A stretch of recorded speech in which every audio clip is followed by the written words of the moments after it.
गलियों में जो महफिलें हो रही हैं माइक पर, मैं उससे सेटिस्फाइड नहीं हूँ। घर की चार दीवारी में करें, माइक भी है तो घर के अंदर हो, आवाम में आवाज़ ना जाए कि बेचारों को, घर वालों को तकलीफ हो सकती है। और मज़ीद ये कि साउंड भी अगर लगाएंगे जो घरों में रहते हैं इनको तकलीफ होगी। 1 महीने का बच्चा, 2 महीने का बच्चा किसी घर में है तो वो आवाज़ से चौंक कर जाग जाता है और रोना शुरू कर देता है। मरीज सेट हैं आपसे, बुजुर्ग जो होते हैं 80-80 साल, 90-90 साल के, बेचारों को नींद की गोली खाकर भी नींद नहीं आती और आप कान फाड़ आवाज़ से मोहल्ले में महफिल सजाए हुए हैं। क्या ये भी सेट हैं आपसे? आशिकान रसूल ऐसे लोगों को नहीं कहते। रहीम, अस्सलामु अलैकुम वरहमतुल्लाहि वबरकातुहू। अल्लाहुम्मा सल्ली अला मुहम्मद व अला आलि मुहम्मद। मैं अपनी बात को 4 पॉइंट्स की शक्ल में बड़ी आसान तरीके से रखूंगा और इंशाअल्लाह ताला ये बात आपको समझ में आ जाएगी। पिछले दिनों इलियास कादरी साहब ने अपने मानने वालों की ये इस्लाह फरमाई है कि जश्न मिलाद के ऊपर इस तरीके से बेजा लाइट का इस्तेमाल करना, गलियों को, सड़कों को ब्लॉक करना, गले फाड़ फाड़ के तकरीरें करना या नात पढ़ना, इससे इंसानियत को तकलीफ होती है, इससे बुजुर्गों को तकलीफ होती है, बीमारों को तकलीफ होती है, छोटे बच्चों को तकलीफ होती है। इवन कि उन्होंने ये बात फरमाई है कि मस्जिद में भी अगर इन प्रोग्राम्स का एहतमाम किया जाए तो लाउड स्पीकर का इस्तेमाल ना किया जाए, इससे इंसानियत को तकलीफ पहुंचती है। और फिर आगे चलते उन्होंने ये भी फरमाया कि ये चीजें सवाब के बजाय ऐसा ना हो हम इंसानियत को तकलीफ पहुंचा रहे हैं और गुनाह का बायस हो और फिर ठिकाना जहन्नम हो। यकीनन ये बात काबिल तहसीन है, यकीनन ये बात जो है वो एप्रिसिएशन के काबिल है कि जो उन्होंने अपने मानने वालों की इस्लाह फरमाई है। पॉइंट नंबर 2, नबी अलैहि सल्लम ने जो फरमाया था कि वशर्रुल उमूरी मुहदसातुहा व कुल्लु मुहदसतिन बिदअ व कुल्लु बिदअतिन दलाला व कुल्लु दलालतिन फिन्नार।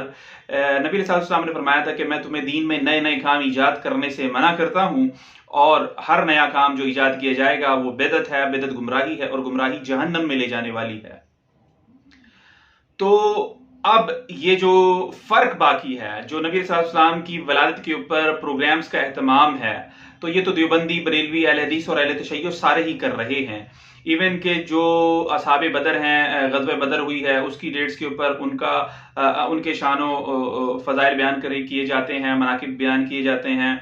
सैयदना अली की शहादत पर सैयदना अली के मनाकिब बयान किए जाते हैं, सैयदना हसन हुसैन की शहादत पर उनके मनाकिब बयान किए जाते हैं, सैयदना उमर की शहादत पर उनके मनाकिब बयान किए जाते हैं और दीगर असहाब के मुख्तलिफ मौक़ों पर जो है वो उनकी शान, उनकी कदर मंजिलत बयान की जाती है। इसी तरीके से नबी सल्लल्लाहु अलैहि वसल्लम की जो है इस मौके के ऊपर देवबंदी भी, बरेलवी भी, अहले हदीस और अहले तशय्युअ भी तमाम किताब जो हैं वो नबी सल्लल्लाहु अलैहि वसल्लम की शान बयान कर रहे हैं, सीरतुन नबी कॉन्फ्रेंस कर रहे हैं, कोई जश्न मिलाद के नाम से कर रहा है या कोई और दीगर नाम से कर रहे हैं। बहरहाल इस बात में तो अब कोई फर्क बाकी नहीं रहा। बाकी जो चीजें थी इलियास कादरी साहब ने जो है वो इस्लाह फरमाई है, उम्मीद है कि लोग इसके ऊपर अमल भी करेंगे। पॉइंट नंबर 3, इसके बावजूद अगर वहाबी उलमा या अहले हदीस के उलमा जो हैं वो बिदअत की रट लगाते हैं और सेम टू सेम फतवे जो है इनके ऊपर लगाते हैं, तो उनको चाहिए अगर वो आदल और इंसाफ के ऊपर कायम है और यकीनन वो अल्लाह और उसके रसूल की जो है चीज़ों को, कुरान और सुन्नत को इस्टेब्लिश करना चाहते हैं, तो सबसे पहले जो शख्स बिदअत के ऊपर सवाब की बशारत सुना रहा है, यानी कि इमाम इब्न तैमिया रहमहुल्लाह ताला ने अपनी किताब इक्तिदा सिरात मुस्तकीम में मिलाद की हेडिंग जो है वो डालकर ये बात फरमाई है कि ये जो लोग मिलाद कर रहे हैं ये ईसाइयों की तकलीद कर रहे हैं या फिर जो है वो नबी सल्लल्लाहु अलैहि वसल्लम की मोहब्बत और ताज़ीम में ये काम कर रहे हैं। इस बिदअत पर तो नहीं, लेकिन इस मोहब्बत और ताज़ीम पर,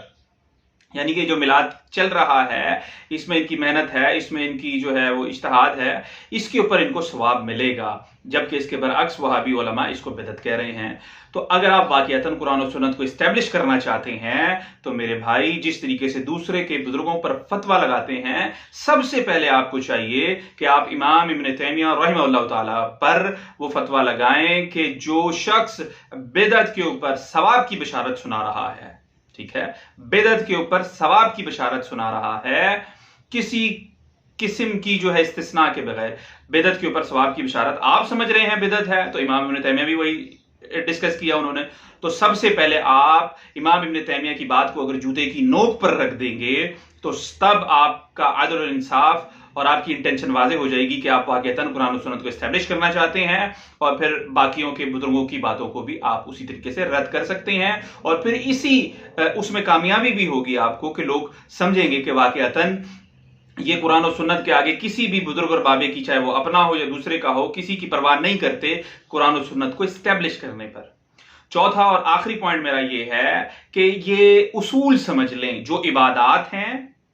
عبادات ہیں اس میں نبی علیہ السلام کی جو قول و فعل ہے، تقریر ہے، یہ ثابت ہونا ضروری ہے۔ عبادات کے معاملے میں جتنا نبی علیہ السلام نے کیا ہے اس سے بڑھ کر کوئی نہیں کر سکتا۔ قول، فعل اور تقریر جسے کہتے ہیں، بس اس سے ثابت ہے تو یہی ہماری دلیل ہونی چاہیے، اس سے آگے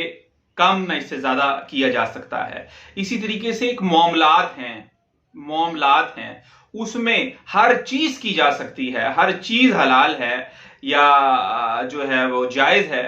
الا یہ کہ اللہ اور اس کے رسول علیہ السلام کا کوئی حکم آ جائے کہ یہ فلاں چیز حرام ہے، تب ہم اس سے رک جائیں گے، ادروائز وہ ساری چیزیں حلال ہوں گی۔ اور عبادات میں اصول یہ ہے کہ جتنا نبی علیہ السلام نے کیا ہوگا، قول، فعل اور تقریر سے ثابت ہوگا، بس وہی عبادت ہے اور وہی دین ہے۔ لیکن اب وہ چراگاہ میں وہ حد سے بھی بعض جگہ لوگ تجاوز کر رہے ہیں، گلیوں میں اسٹیج لگاتے ہیں، راستہ بند کر دیتے ہیں، گلیاں گھیر لیتے ہیں، گڑھے کھود ڈالتے ہیں، اور بانس گاڑتے ہیں۔ یہ ایک ایسا جشن ولادت ہے کہ اگلے کی نیند اڑ جائے بیچارے کی، کان پھاڑا آواز سے وہ نتیں پڑی جا رہی ہیں اور ایکو ساؤنڈ لگا ہوا ہے، گلی گھری بھی، اور واہ واہ مرحبا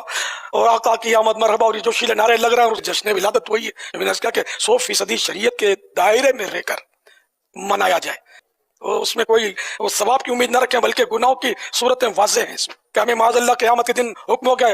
جہنم میں چلے جاؤ، تم نے مسلمانوں کو تنگ کیا ہے۔